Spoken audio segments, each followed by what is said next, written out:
Alright, so who wants to introduce? I will. Okay. No, you, and I'll read the question. Alright. Okay, ready? Alright. Hi everybody, I'm Patrick. And I'm Michael. You're what? Again. You like opened your mouth? I thought I'd start off and then you introduce it, right? So I have to start. What is going on? Well, luckily we didn't let you start going. It's gonna be some random number. Yeah, I got like 3 robocalls in the last 24 hours. It's from Ontario at least. That's Fuck you. Okay, All so right. I say the Yes, first thing and okay. then you go. Okay, ready? This is all good. We can leave this in. Okay. Hi everybody, I'm Patrick. And I'm Michael. You're watching another episode of Star Wars News and Views. Today is the Q&A Extravaganza. Because you guys demanded it, this was forced upon us. We didn't choose this. So this is all your fault. So yeah, like a lot of you guys have been sending us questions over the last couple of days, over the last couple of videos. Yeah. So we thought, since you guys are wondering, why the hell not? We'll answer them. Yeah, we did get a lot, so we're going to try to go through as many as possible. If we missed your question, sorry, but we've got a lot here, and it's going to take us a while to go through all of them. And there's also a couple of repeats, so like don't feel personally offended if we left you out. It's not on purpose. We appreciate each and every one of you. Yes. So here we go. With that being said, we're going to start off with Scotty Robot, who asked us, how did Michael and Patrick meet one another and then decide to do a Star Wars web show together? Also, how much older is Michael than Patrick? It's a 2-part question. It's a 3-part question. Yeah. So I guess I'll start off with the meeting. You can tell about how we started because it was kind of your thing.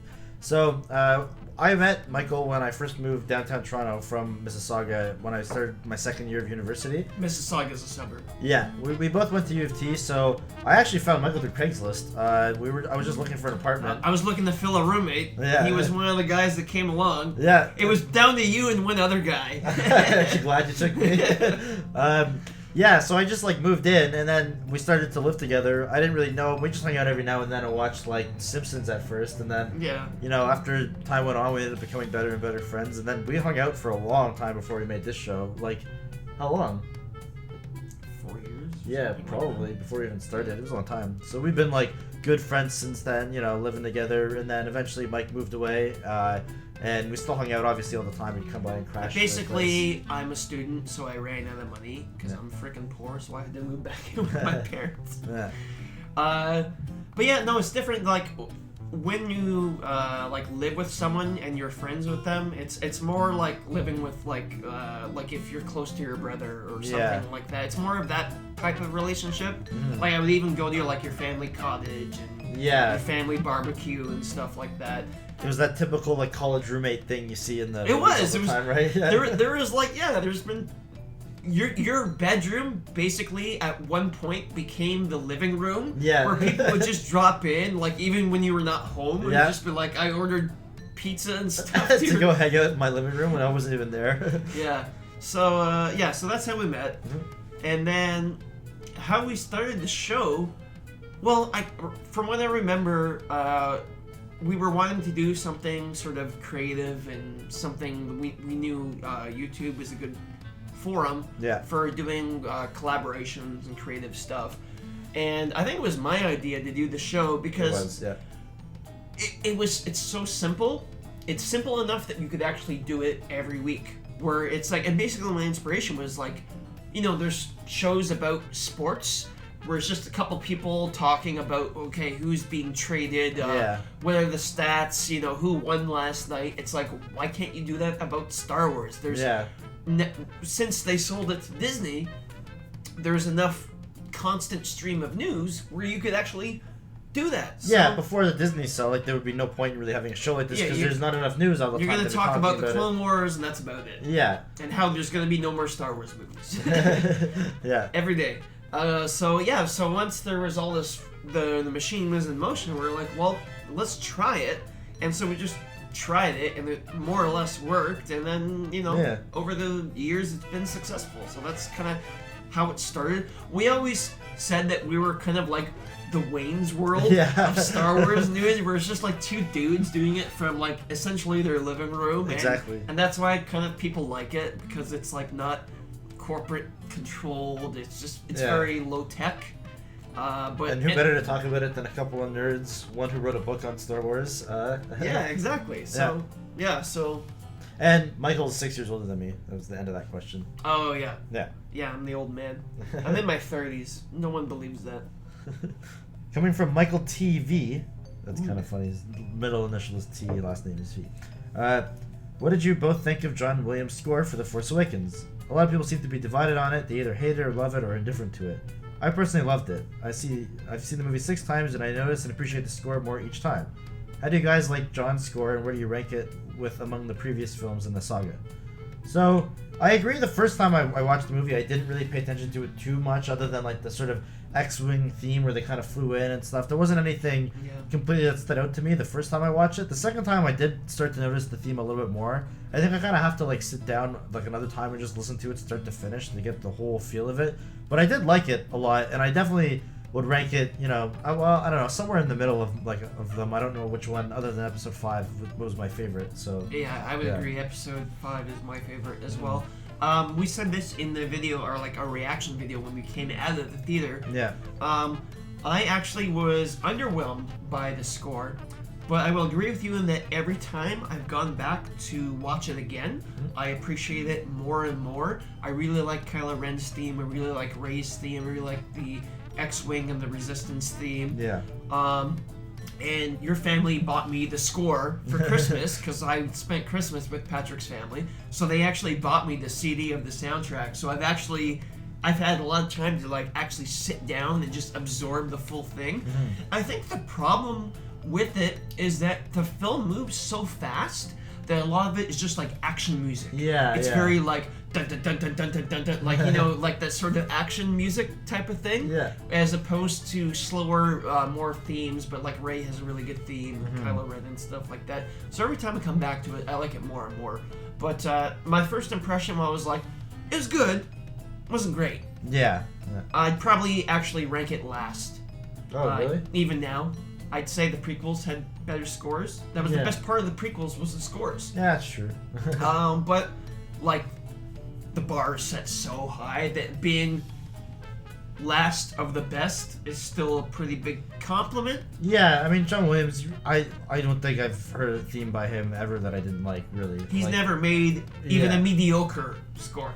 Also, he was having health problems at the time when he was writing it, so I think that may have, maybe he couldn't put his full heart into it the way he normally would have. I don't know. But, yeah, for what it's worth, good, not great. Oh, here's a nice, interesting one from Stephen Kelly. If you could have one force power, what would it be and how would you use it in your everyday life? Go ahead, Mike. We all know we want the Jedi mind trick. Yeah. So yeah, I would not use it against people. I feel like that's the dark implication of that. Yeah. But if I could mind trick my landlord into not paying money, that'd be fantastic right now. And also groceries. Yeah. Yeah. Will not charge me for this avocado. I feel like there's a lot of just everyday uses you could use that one for. Yeah, it's so open. For me, I don't know, the telekinetic sort of one of just moving things is cool, but levitation is a close second. Yeah, I do. But could you use it on yourself? I feel like you should be able so to. You could essentially just fly. Yeah.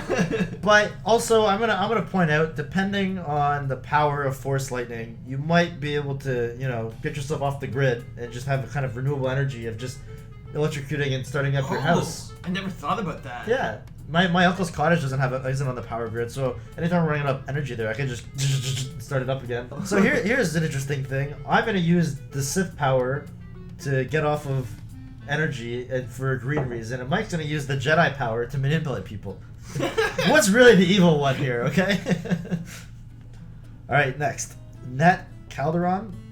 How long have you two been friends? I guess we kind of answered that one already, but 5 or 6 years, whatever. Yeah, no, 2008, 2009? 2009. 2009. 7 years. 7 years. Yeah, it's a long time. Yeah.